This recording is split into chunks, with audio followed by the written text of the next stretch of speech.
Selamat datang di channel Alur Donghua. Sebelum menonton, silahkan subscribe, biar Mimin tambah semangat update-nya. Tan Yun memasukkan panah roh ke perut bagian bawah Zhou Ang dan perlahan berbalik, darah menyembur keluar dari perut bagian bawah di sepanjang batang panah. Tan Yun memikirkan Shen Subing di ranjang, matanya memancarkan kilau haus darah, dan dia menggeram, jawab. Apakah Lu Yi mengirimu? Tidak, tidak. Kami di sini hanya untuk memburu monster. Zhou Ang memuncratkan darah. Mata Dewa Hongmeng. Katakan yang sebenarnya. Mata Tan Yun bersinar merah. Katakan, siapa yang memerintahkanmu untuk datang? Itu tetua keempat. Zhou Ang berkata dengan ekspresi membosankan. Lu Yi, aku ingin kamu mati. Tan Yun meraung, dan kemudian berkata, siapa yang menyakiti, penatua kedua, dan kepala berjasa? Aku tidak tahu. Setelah Zhou Ang berkata, Tan Yun mengangkat murid Hongmeng. Ah! Tan Yun jangan bunuh. Zhou Ang menjerit tragis. Pergi ke neraka. Tan Yun mencubit leher Zhou Ang dengan tangan kirinya, dan mengepalkan panah roh dengan tangan kanannya, dimasukkan dari kening Zhou Ang, dan keluar di bagian belakang otaknya. Saudara Tan, apa yang harus kita lakukan sekarang?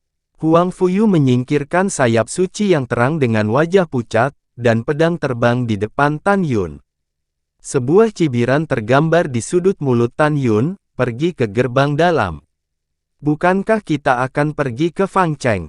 Mengapa kita pergi ke gerbang dalam? Huang Fuyu bingung. Kamu akan tahu setelah pergi.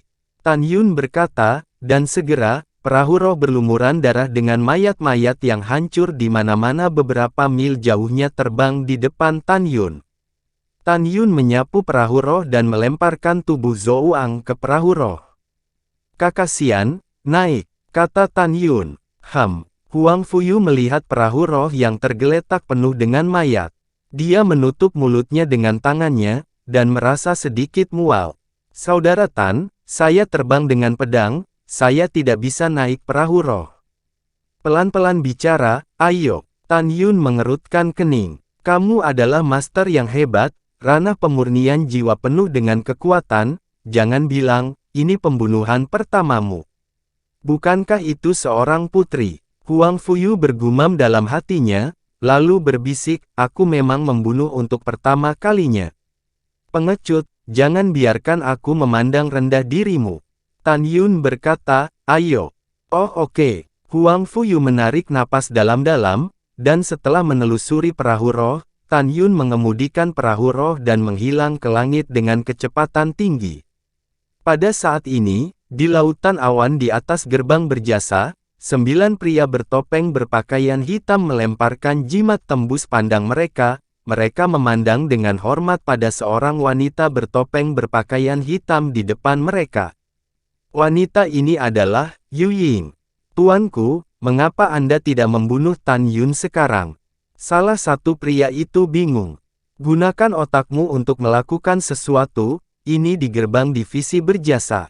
Jika kamu ingin membunuh, kamu harus menunggu Tan Yun pergi dulu. Bayangan itu melintas di bayang-bayang. Setengah bulan yang lalu, Shen Subing terluka parah oleh saya dan sekarat dan melarikan diri. Mengatakan bahwa berita kematiannya seharusnya keluar.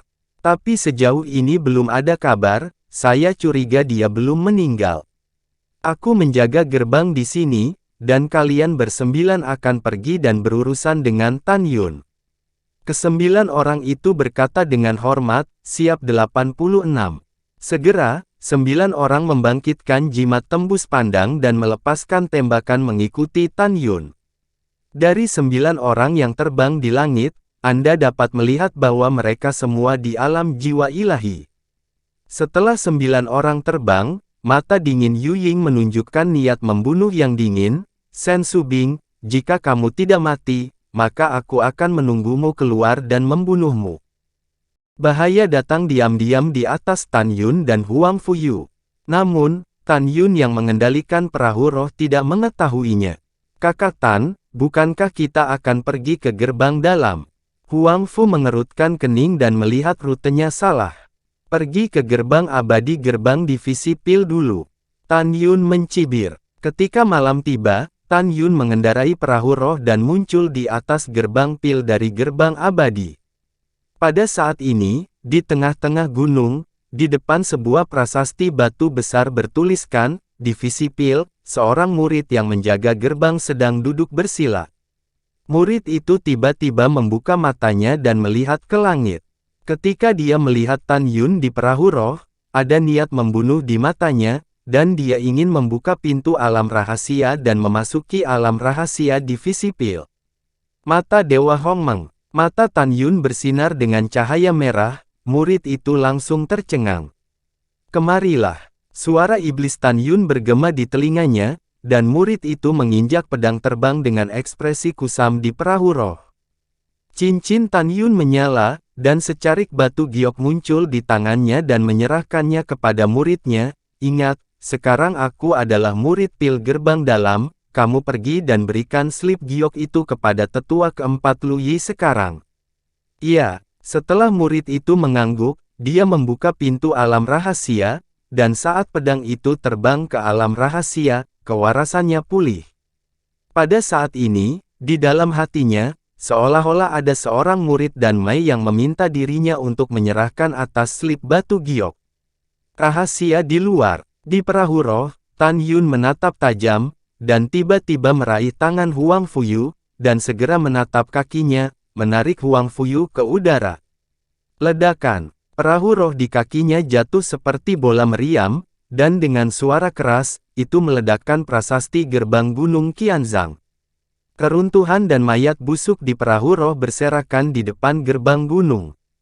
Kecepatan terbangku relatif cepat, kamu bisa ikut pedang terbangku. Tan Yun mengorbankan pedang terbang, membawa Huang Fuyu yang tidak melambat, dan terbang menuju gerbang dalam. Berdiri di belakang Tan Yun, Huang Fuyu menatapnya dengan sedikit bingung. Pria yang diperkenalkan ayahnya tidak dapat menahan diri untuk bertanya, "Saudara Tan, bagaimana perasaanmu ketika kamu membunuh?" Tan Yun tidak menoleh ke belakang, suaranya sangat tenang, "Saya tidak merasakan apa-apa. Saya memiliki hati nurani yang bersih untuk membunuh seseorang yang harus dibunuh. Kakak Tan, meskipun mereka harus dibunuh, bagaimanapun juga mereka masih hidup, tidakkah kamu merasakannya sama sekali?" Huang Fuyu berkata dengan lembut. Sementara pedang Tan Yun terbang, dia melihat ke belakang perlahan, dan rasa dingin muncul di matanya. "Saya memiliki prinsip saya sebagai manusia, dan tidak ada musuh yang akan lunak. Juga, ketika Anda membunuh cukup banyak orang, Anda tidak akan rasakan lagi." "Oke, aku kan lebih cepat." Kamu berdiri teguh. Setelah itu, kekuatan spiritual Tan Yun berputar di sekitar tubuhnya, dan kecepatan pedang terbang tiba-tiba menjadi 3 kali lebih cepat. "Ah!" Huang Fuyu berteriak, memegang punggung Tan Yun dengan kuat, dan buru-buru melepaskannya. "Saudara Tan, Anda hanya berada di tahap ke-8, dan kecepatan Anda sangat cepat. Saya telah mengejar kecepatan sayap suci saya." Tan Yun tersenyum sedikit, melihat kembali ke dada Huang Fuyu, dan bercanda, "Kakak Xian, kamu terlihat sangat kurus, tetapi ketika kamu baru saja memeluk punggungku, aku merasa ada banyak daging di dadamu. Tanpa diduga, dagingmu tumbuh di dadamu." Mendengar ini, Huang Fuyu menahan keinginan untuk mencekik Tan Yun, berpura-pura tenang dan berkata, "Kakak Tan, kamu salah paham, aku hanya menaruh beberapa senjata ajaib di pakaianku." "Oh, itu masalahnya." Tan Yun menjawab, lalu membelakangi Huang Fuyu, dan bergumam, "Senjata ajaib apa yang begitu fleksibel?" Huang Fu tersipu. Di atas divisi pil gerbang abadi, pria berpakaian hitam yang menggunakan jimat tembus pandang untuk berdiri di udara, melihat kembali ke 8 orang lainnya dan berkata dengan serius, "Jangan buru-buru membunuh Tan Yun. Tindak lanjuti dan lihat di mana Tan Yun akan pergi." 3 jam kemudian, malam telah menyelimuti bumi. Di aula, Lu Yi duduk bersila dan mengambil batu giok dari muridnya. Setelah pengetahuan spiritual memasuki slip batu giok, dia melihat sebaris tulisan. Tetua 4, murid menemukan tubuh putramu Lu Wu. Tubuh Penatua Lu ada di pintu dalam. Setelah Lu Yi membaca slip batu giok dan mengingat lokasi tubuh Lu Wu, dia berdiri dengan gemetar dan menangis, "Anakku. Putra ayah yang baik. Sudah 8 tahun, ayah akhirnya bisa menjemputmu dan membiarkanmu pergi ke tanah untuk perdamaian." Pada saat ini, Lu Yi 9 poin sedih dan 1 poin bahagia. Sayangnya, itu membangkitkan rasa sakit karena berkabung. Untungnya, tulang belulang putranya Lu Wu akhirnya ditemukan. "Kamu terus menjaga gerbang dulu." Lu Yi dengan lemah menasihati murid itu. Murid undur. Murid itu dengan hormat mundur 3 langkah, berbalik dan pergi. "Wuer, jangan khawatir. Ayah akan menemukan pembunuhnya dan membalaskan dendammu." Lu Yi terbang keluar dari aula dengan wajah mengerikan. Setelah terbang keluar dari aula, dia datang menemui Diaken Han Yong. Dia bercerita tentang penemuan tulang anaknya. "Saudaraku, jangan sedih." Han Yong berkata dengan mata muram, "Aku akan menemanimu. Selama kamu menemukan tulangnya, kamu memiliki kesempatan untuk menemukan si pembunuh." "Iya, terima kasih adik Han." Lu Yi tampak bersyukur. "Oh ya, kakak." Han Yong berkata dengan sungguh-sungguh, "Guru meminta kami untuk menyingkirkan Tan Yun dan Sen Subing dalam waktu 1 tahun, tetapi sekarang telah melampaui batas waktu selama 3 bulan, dan kami belum berhasil. Guru baru saja mengirim seseorang dan memberi kami 3 bulan lagi. Kami belum menyingkirkan keduanya dalam 3 bulan. Saat itu, kami khawatir akan dihukum dengan berat." Mata berlumpur Lu Yi berkedip, "Saudara muda Han, setelah tulang anak saya dikubur, sebaiknya kita mulai dari orang-orang di sekitar Tan Yun." "Apa maksudmu?" Han Yong mengerutkan kening. Lu Yi mencibir, "Bukankah Tan Yun memanggil tetua agung dari sekte luar, kakek Sen King Feng? Kalau begitu kita akan mulai dengan Sen King Feng." "Ide bagus." Han Yong setuju, "Itu dia, ayo pergi dan temukan tulang Wuer." Pada awalnya, malam menjadi lebih tebal, dan kegelapan mengikis dunia. Pedang Tan Yun membawa Huang Fuyu dan terbang ke bawah di gunung yang sepi 30.000 mil jauhnya, selatan gerbang gunung dan Mai dari gerbang dalam. Kakak Xian turun. Setelah Tan Yun mengintai di rerumputan di puncak, dia menarik Huang Fuyu. "Oh." Huang Fuyu bingung, berbaring di sebelah Tan Yun, melirik pegunungan yang tak berujung, dan berbisik, "Saudara Tan, apa yang kita lakukan di sini?" "Membunuh," bisik Tan Yun. "Siapa yang harus dibunuh?" Huang Fuyu bingung. "Bunuh Lu Yi benda tua ini." Tan Yun berkata dengan dingin. "Tetua keempat gerbang abadi." Huang Fu penuh dengan kecurigaan, "Bagaimana kita bisa membunuh di sini?" "Diam." Hati Tan Yun bergidik, dan saraf di seluruh tubuhnya tegang, dan suaranya seperti nyamuk berkata, "Jangan bersuara, saya hanya merasakan beberapa indera spiritual desas-desus, menyapu kita, orang-orang di sini setidaknya tahap kelima alam jiwa ilahi." "San Zong." Huang Fuyu membuka matanya lebar-lebar, dan malam tidak bisa menelan kengerian di matanya. "Jangan bicara, aku akan menanganinya." Setelah Tan Yun berbisik, dalam benaknya, di dalam tas binatang roh, kera pembunuh surga yang sedang mengobrol dengan naga emas dan singa dewa, dan Tan Yun memerintahkan. "Kera tua, saatnya bekerja. Saya menduga bahwa saya telah menjadi sasaran beberapa orang kuat di alam jiwa ilahi. Saya akan melepaskan Anda sekarang dan membuat Anda lebih kecil. Kemudian, saya akan menarik orang keluar. Jika itu adalah musuh, sisakan satu saja." Mendengar ini, kera ungu menyeringai, "Jangan khawatir, Tuan, saya mengingatnya." "Baiklah, aku akan melepaskanmu sekarang." Setelah Tan Yun memutuskan komunikasi dengan kera iblis pembunuh surga, dia melepaskan ikatan binatang roh di pinggangnya. Segera, mata terkejut Huang Fuyu, dia melihat kera iblis seukuran tamparan, membawa tongkat hitam sepanjang setengah kaki, keluar dari tas monster. Kera iblis pembunuh surga adalah periode kesengsaraan tingkat keempat, dan alamnya setara dengan praktisi kesempurnaan agung dari alam jiwa ilahi. Dan kemampuannya untuk melompati tantangan. Oh, monyet kecil yang lucu. Huang Fuyu berpikir dalam hati, dan kera pembunuh surga masuk ke pelukan Tan Yun. Saudara Xian, mari kita kembali ke divis berjasa abadi. Setelah itu Tan Yun mengedipkan mata, dia mengulurkan tangannya untuk memegang tangan Huang Fuyu dengan erat, dan Tan Yun menulis di tanah dengan tangan kanannya, pegang erat-erat aku, jika kamu diserang oleh mereka nanti, aku akan melindungimu. Arus hangat memancar dari lubuk hati Huang Fuyu, dia dengan erat memegang tangan Tan Yun, dan berkata bersama, "Oke. Saudara Tan, ayo pergi."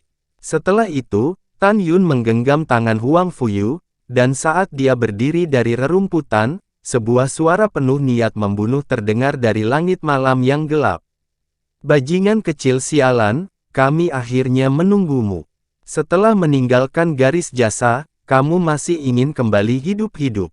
Jangan mimpi." Begitu kata-kata itu jatuh, 9 pria bertopeng hitam turun dari langit dan muncul di depan Tan Yun.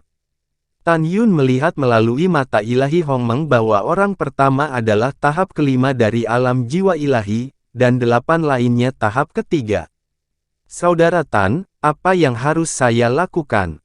Huang Fuyu menemukan bahwa ketika dia tidak dapat melihat kultivasi 9 orang, matanya dipenuhi dengan kepanikan yang tak terhentikan. "Jangan takut, hanya ada 9 anjing hitam, tidak ada yang perlu dikhawatirkan." Tan Yun tersenyum. Ke-9 orang itu terkejut, seolah-olah mereka telah mendengar hal yang paling konyol di dunia. Yang pertama mengarahkan pandangannya pada Huang Fuyu dan berkata dengan senyum cabul, "Kuek.